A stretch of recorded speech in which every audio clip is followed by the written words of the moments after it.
To hear from someone who was supporting the spill motion. The WA MP Dennis Jensen was the first backbencher, in fact, to speak out, saying he believed there need to be a change in the leadership. He's speaking now with our Sky News political reporter Laura Jays.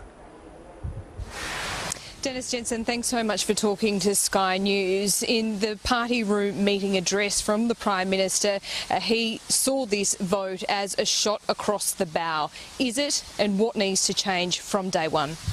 Yes, Laura, it was. As I said all along, it was about the what, not the who.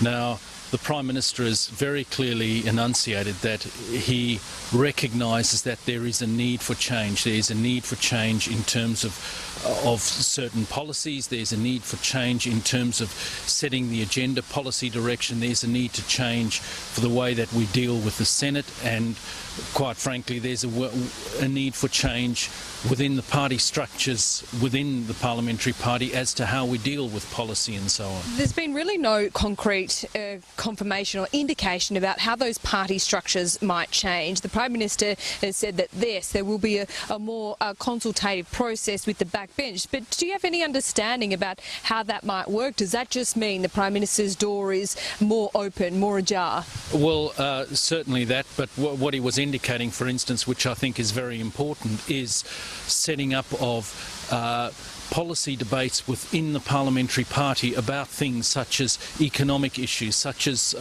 national security issues.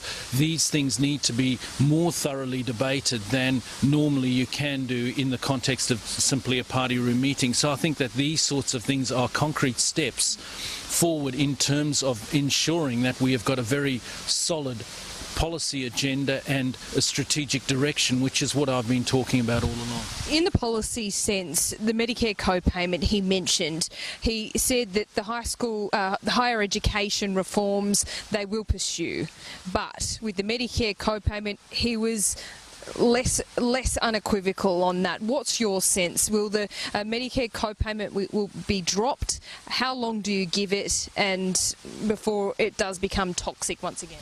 I don't know, Laura. One thing that the Prime Minister made very clear as far as anything regarding healthcare is concerned is that we do need to get the medical fraternity on board. We do need to discuss issues with the medical fraternity and make sure that we're listening to what they have to say, and that the policies that we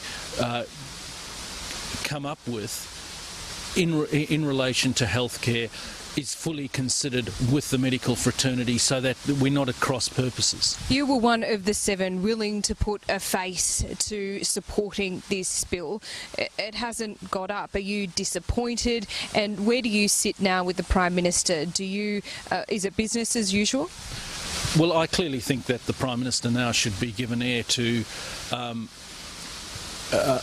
set his agenda. He has been given the support of the party room, and I absolutely respect that support of the party room. 40% of the party room, though, did support this spill motion, so that's not overwhelming. No, it's not, but it is the will of the party room. The simple fact is I see a whole lot of speculation within the media about, if the Prime Minister makes yet one more mistake. The simple fact is you can't have a situation where after something like this you're only allowing a person one mistake. The reality is human beings make mistakes. What we've got to allow him is time to actually set the agenda, make the changes that are required, that the Prime Minister himself has acknowledged are required, and he will be doing. Dennis Jensen, though, in your heart of hearts, with a negative 44 net approval rating, with the opinion polls like they are, with the Prime Minister standing in the public, do you really believe he can win the next election? Look, it's a really hard ask, but it is entirely within our hands. The reality is governments lose elections, oppositions don't win them.